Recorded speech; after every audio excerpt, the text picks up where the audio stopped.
Bonjour Marcel. Donc aujourd'hui, je viens te rencontrer pour qu'on parle un petit peu de la guerre. Oui. À toi la parole. Je t'écoute. Bon, alors la guerre, ça a commencé, j'étais pendant les vacances au mois de septembre-octobre. On est arrivé à Nantes, la guerre était juste déclarée et il y avait des soldats, j'habitais rue des Hauts-Pavés. Hein.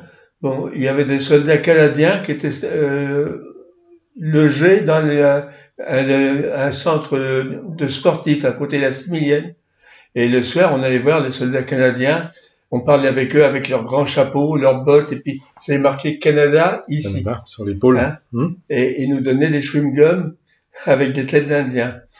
Bon, et à l'époque, on a eu une distribution de masques à gaz parce qu'on avait peur des bombardements allemands.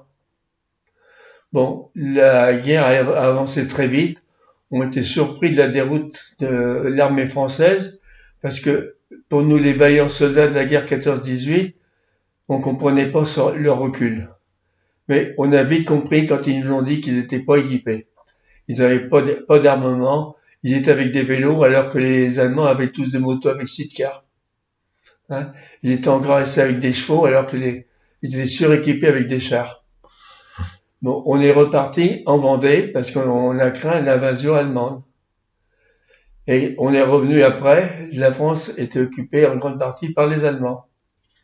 Notre école qu'on devait habiter a été occupée par les Allemands.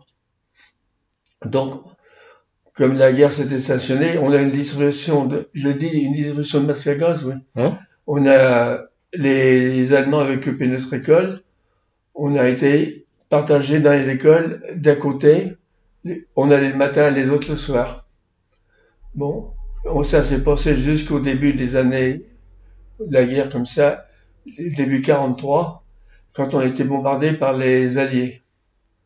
Les bombardements du 16 et 23 septembre 1943.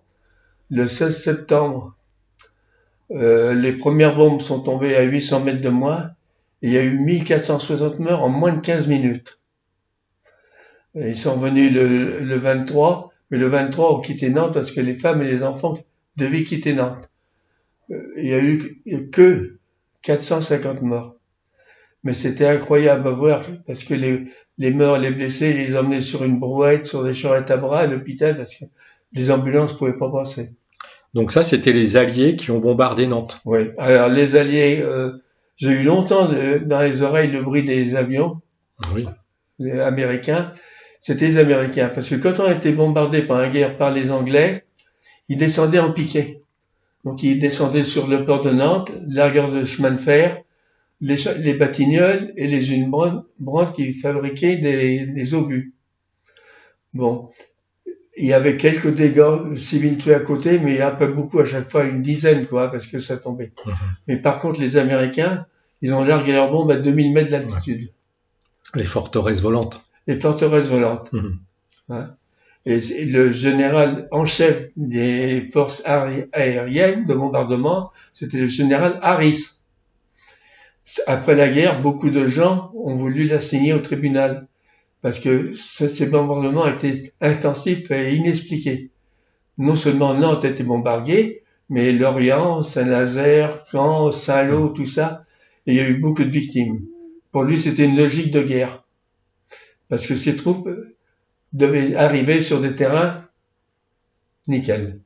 Hein. Autrement, les souvenirs que j'avais, on disait pas les Allemands, on disait les Boches à l'époque. Hein.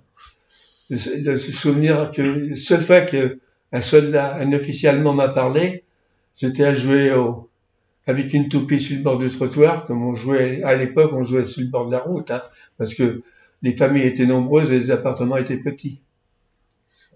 Il y a un officier allemand qui m'a appelé, il m'a dit, j'ai un petit gars qui te ressemble.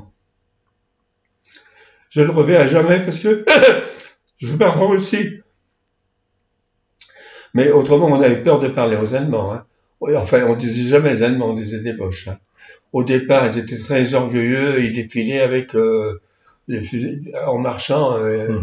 Mais en dernier, à la fin de la guerre, ils avaient peur. Et quand ils sortaient deux par deux, mais ils regardaient souvent derrière eux s'il n'y avait pas. Alors, je me souviens aussi de l'enterrement du commandant Hoss qui a été assassiné et qui a amené les 50 otages. Le défilé militaire avec les chars fleuris a passé devant notre maison pour se faire, ils l'ont enterré au cimetière de la Gaudinière. Mais lui, il connaissait bien Nantes parce que c'était un ingénieur en chef de travaux publics et c'était lui l'ingénieur en chef des travaux du tunnel sous les cours Saint-Pierre. D'accord.